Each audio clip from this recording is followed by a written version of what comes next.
3, 2, 1.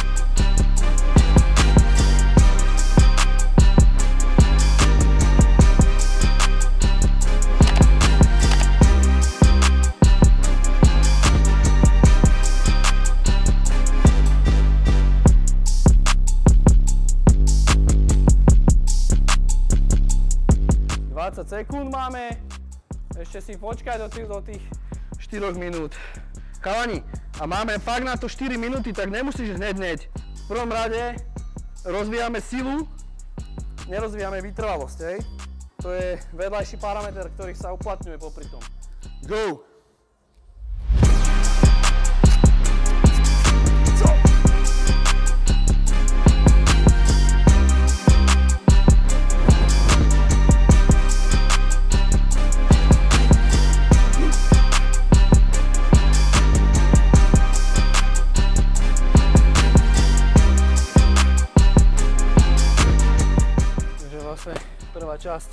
Prvé dve časti tohto tréningu sú za nami. Prvá časť bola zameraná na stabilitu, globálnu stabilitu, čiže boli tam dve cvičenia. Schéma zaťaženia bola prvé cvičenie, druhé cvičenie počas 2 minút stihnúť, čiže na báze EMOMu, alebo na začiatok každé 2 minúty. Druhá časť bol silový blok na rozvoj maximálnej sily, kde hlavným cvičením bol mŕtvý ťah, dve doplnkové, takisto na rozvoj sily horných končatín. V tomto prípade je to push press a zhyby s externou záťažou. Všetko po 5 opakovaní, zase na princípe EMOMu, ale každé 4 minúty, čiže máš 4 minúty na to, aby si vykonal daný počet opakovaní a aj stihol interval odpočinku. Teraz nasleduje ďalší EMOM. Tento prvý bude zase s 2 kettlebellmi. Kettlebell squat clean, to znamená, že pracuješ s premiestnením do drepovej pozície, vrátiš to naspäť.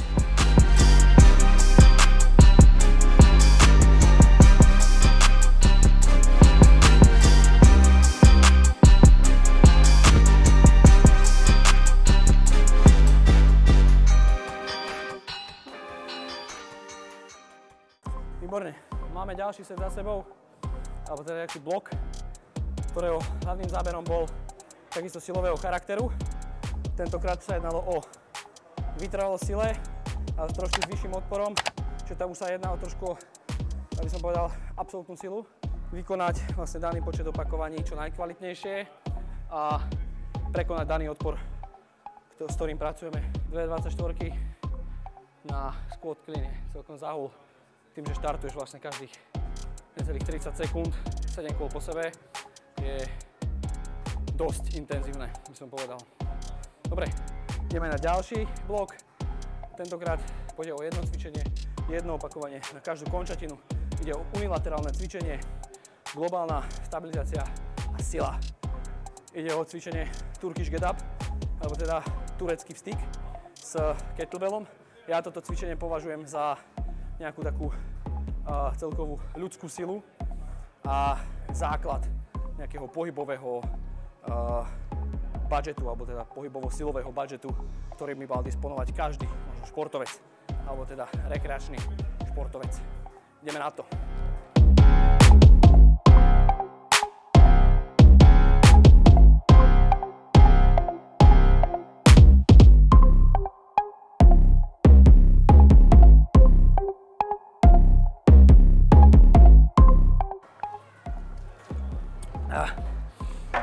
Musel som doplniť trošku palivo, nejaké cukry. Keďže ide o intenzívny tréning, tak v takomto prípade je vhodné doplňať rýchle cukry, nejaké minerály. Takže onťačik nie je zlý.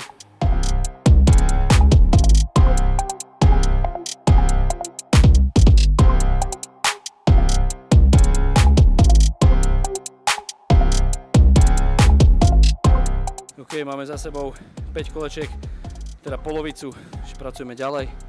Je to celkom výživné, stačí na to aj ľahký odpor a vie to dobre preveriť celkovú nejakú fyzickú zdatnosť.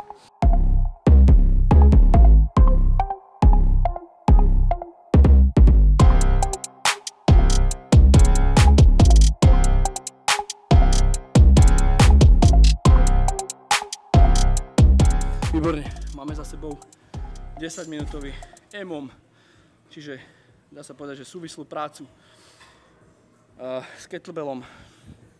Ja som si to trošičku upravil, že som išiel na obidve strany počas 1 minúty. No, dobre páni, ideme na poslednú časť.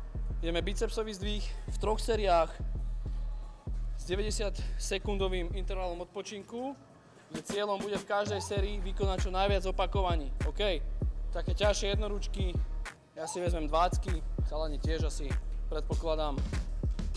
Pripraviť, ideme na to.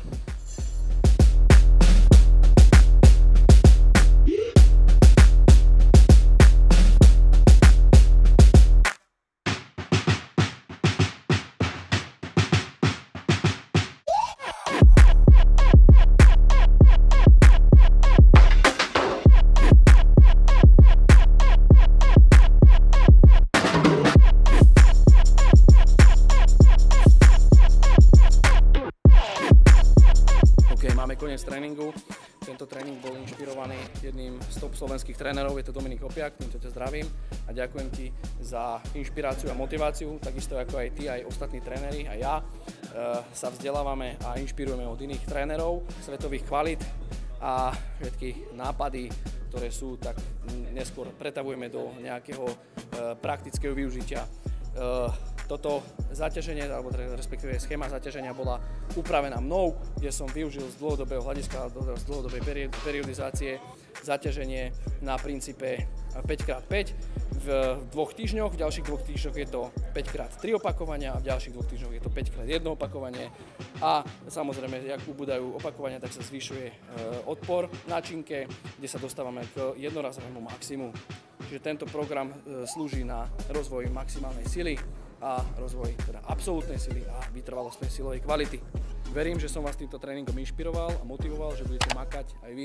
Kľudne takýto tréning skúste, môžete potom dať nejaký feedback. Vidíme sa čoskoro, čus.